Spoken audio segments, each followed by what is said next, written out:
بے حیائی کا سیلاب جو آیا، ایک تو رزق ہے، دوسرا مسئلہ ہے کہ زنا کے قریب لے جانے والے اسباب کیا ہیں. بندہ جو ہے، ایک فطری سی بات ہے کہ ہر مرد کو عورت کی طرف کھچاؤ رکھا گیا ہے، پیدائشی ہے. عورت کو مرد کی طرف کھچاؤ رکھا گیا ہے، پیدائشی ہے، فطرت ہے. سب انسانوں میں یہ چیز موجود ہے.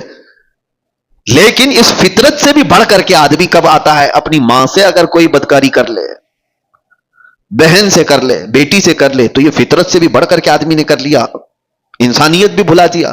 یہ کب ہوتا ہے؟ جب زنا کو آدمی ہلکے میں محسوس کرنے لگ جائے کہ یہ کوئی چیز ہی نہیں ہے، کامن ہے، تو پھر اس کے سامنے ماں، بیٹی، بہن بھی کوئی چیز ہی نہیں رہتی. سب چیزیں کامن ہو جاتی ہیں، نارمل ہو جاتی ہیں. یہاں پر آ کر روک کہاں لگانی چاہیے؟ اپنی آنکھوں کی حفاظت کرو. تمہاری آنکھیں جتنی آوارہ ہوں گی اتنا تمہارا جسم بدماش ہوتا چلا جائے گا. ساری بے حیائی، سب کچھ یہ آنکھوں سے شروعات ہوتی ہے. اسی لیے قرآن پاک نے مومنوں کو سب سے پہلے کس چیز پر روکا؟ رب تعالیٰ فرماتا ہے وَقُلْ لِلْمُؤْمِنِينَ يَغُضُّوا مِنْ أَبْصَارِهِمْ. اے محبوب، اے میرے رسول، ایمان والوں سے کہیں کہ وہ اپنی نظریں نیچی رکھیں. وَقُلْ لِلْمُؤْمِنَاتِ يَغْضُضْنَ مِنْ أَبْصَارِهِنَّ. اور عورتوں کو تھوڑا سا زیادہ حکم دیا گیا ہے. مردوں کو اپنی نظریں نیچی رکھنے کا، اور عورتوں کو تھوڑا اور زیادہ حکم کیا ہے؟ اے رسول، اے محبوب، آپ عورتوں سے، ایمان والی عورتوں سے کہیں کہ وہ اپنی نظریں نیچی رکھیں. دوسرا آگے کا حکم کیا ہے؟ وَلَا يُبْدِينَ زِينَتَهُنَّ. اپنی زینت کو دوسروں کے سامنے ظاہر نہ کریں. جانتے ہیں آپ، عورت کو نرم لہجے میں بات کرنا بھی جائز نہیں. آپ سوچ رہے ہوں گے تعجب ہے یہ؟ اسلام تو سکھاتا ہے نرم لہجے میں بات کرنا. یہ اخلاق میں سے ہے کہ نہیں؟ اچھے نرم لہجے میں بات کرو کسی سے. لیکن عورت کو کہا گیا ہے نرم لہجے میں بات کرنا. وہاں تو شیطان آ جائے گا. مرد تو چاہتا ہی ہے کہ اس کی نرم گفتگو سنے. مرد کو شہوت اسی وقت بڑھتی ہے جب عورت کی وہ نسوانی آواز سنتا ہے. اس میں شہوت چھپی ہوئی ہے. عورت کو کہا گیا ہے کہ وہ نرم لہجے میں بات نہ کرے. عورتوں کو اس کا حکم کیوں دیا گیا؟ ہاں، کسی بھی اجنبی مرد سے عورت کو بات کرنے کی نوبت آ گئی تو وہ کڑک لہجے میں بات کرے، سخت لہجے میں ہی بات کرے، تاکہ وہ مرد تمہاری طرف یہ نہ سمجھے کہ یہ اشارے دے رہی ہے. نرم بات کرتے ہوئے مردوں کو تو یہی گمان ہونے لگ جاتا ہے کہ یہ مجھے راستہ دے رہی ہے، اشارہ دے رہی ہے. کڑک لہجے میں عورت بات کرے تاکہ اس کے وہم و گمان میں بھی بات نہ آئے. عورتوں کو یہ حکم دیا گیا کہ وہ اپنی زینت کا اظہار نہ کرے. زینت کا اظہار کس کو کہتے ہیں؟ یہ تو آج بولنا ہی مشکل ہو گیا ہے. اللہ کے نبی صلی اللہ تعالی علیہ وسلم نے ارشاد فرمایا اپنے صحابہ سے کہ ایک وقت ایسا آئے گا تم دیکھو گے عورتیں کپڑا پہن کر کے بھی ننگی ہوا کریں گی. حضور پاک صلی اللہ علیہ وسلم نے فرمایا ان پر اللہ کی لعنت اور سارے فرشتوں کی لعنت. میرے آقا فرماتے ہیں وہ کون سی عورتیں ہیں؟ تنگ و تاریک لباس پہننے والی، چست لباس پہننے والی، چپکا ہوا بدن سے جس سے اس کے سارے اعضاء ظاہر ہوتے ہوں ایسا لباس پہننے والی. ان کے تو برقعے ہی کیسے ہو گئے؟ اب وہ تو زینت کے لیے ہو گئے.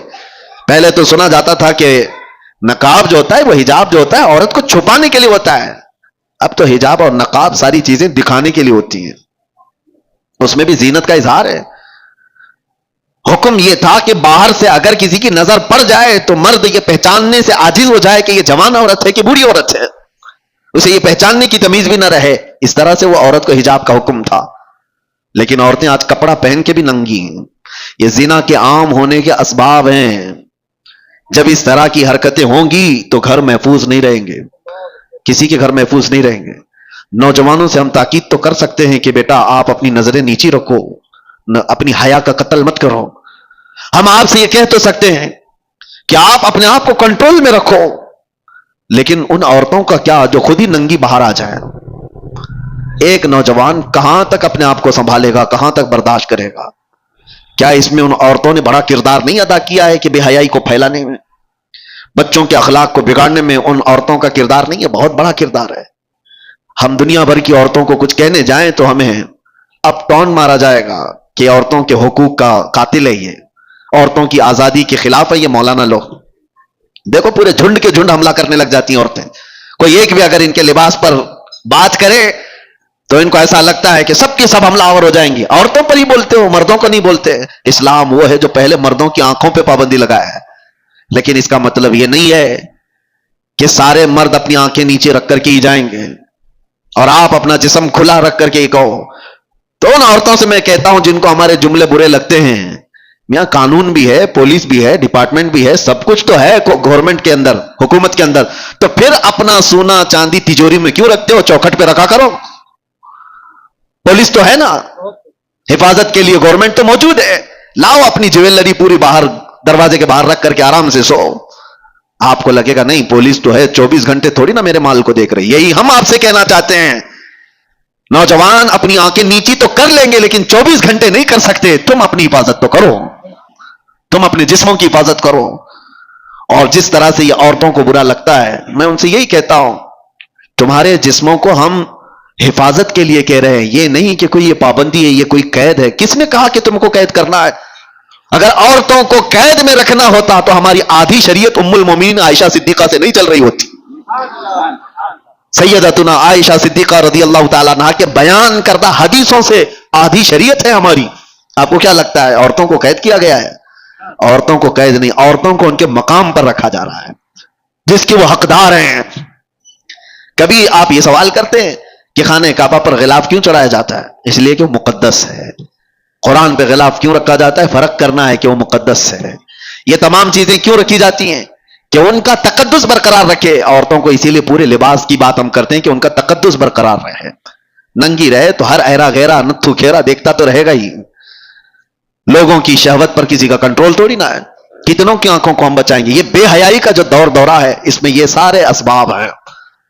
برا رزق جب جسم میں جاتا ہے تب اس کا زنا کی طرف میلان زیادہ ہوتا ہے. حرام رزق جسم میں آتا ہے تو بے حیائی کی طرف بڑھتا ہے. اور دوسرا کارن، عورتیں اور مرد جب اپنے لباس کے ساتھ ناانصافی کرتے ہیں تو پھر یہ بے حیائیوں کا دور دورہ ہے. شیطان یہ چاہتا ہی ہے کہ تمہارا لباس نکال دیا جائے، تمہیں ننگا کر دیا جائے. وہ یورپ ہے جس نے جانور اور مردوں کے، انسانوں کے فرق کو مٹا دیا ہے. میں اکثر ایک جملہ جو کہتا ہوں، ننگا رہنا اگر فیشن ہے تو بھینس زیادہ فیشنیبل ہے، جانور زیادہ فیشنیبل ہے، وہ تو کچھ بھی نہیں پہنتے. ننگا رہنا کوئی فیشن ہے؟ انسانیت کیا ہے؟ ہم کوئی جنگلی زندگی گزار رہے ہیں کیا؟ ہمیں کپڑے میسر نہیں ہیں؟ اس کو یہ شیطانی تمام جماعتوں نے مل کر کے شہوتوں کو عام کرنے کے لیے ننگا کیا ہے. ورنہ کپڑوں کی دشمنی کس کی ہے؟ ارے بڑے بڑے برانڈ کے کپڑے تو تم ہی لوگ بناتے ہو اور پھر ننگا بھی رکھنا چاہتے ہو. کمپنیاں بند کر دو، کپڑے ہی مت بناؤ. جو کپڑے بنتے ہیں تو اس بات کا تصور میں آپ کو لانا چاہتا ہوں کس کے لیے بنتے ہیں؟ جانوروں کے لیے. حیرت ہوتی ہے، میں کبھی کبھار یہ بھی چیز محسوس کرتا ہوں، محفلوں میں، شادیوں میں، باراتوں میں وہ کرسیاں زیادہ پردے میں رہتی ہیں عورتوں سے ہیں. اور کرسیوں کو شامیانے والے موجود ہیں، اوپر سے نیچے تک چھپائے ہوتے ہیں، پتہ بھی نہیں چلتا اندر لال کرسی ہے کہ پیلی کرسی ہے. کپڑا اڑا دیا ہے، بے جان کرسی کو اتنا پردے میں رکھا ہے اور جان والی عورت کو پوری طرح سے زینت بنا کر لوگوں کے سامنے رکھا ہے. ان خواتین سے میں کہتا ہوں تمہیں آج کوئی روکنے والا نہیں ہے، کوئی قانون ایسا نہیں ہے کہ تمہیں پابند کرایا جائے. صرف ایک قانون ہے، وہ اللہ رب العزت کا خوف. تمہیں قیامت کے دن اٹھایا جائے گا.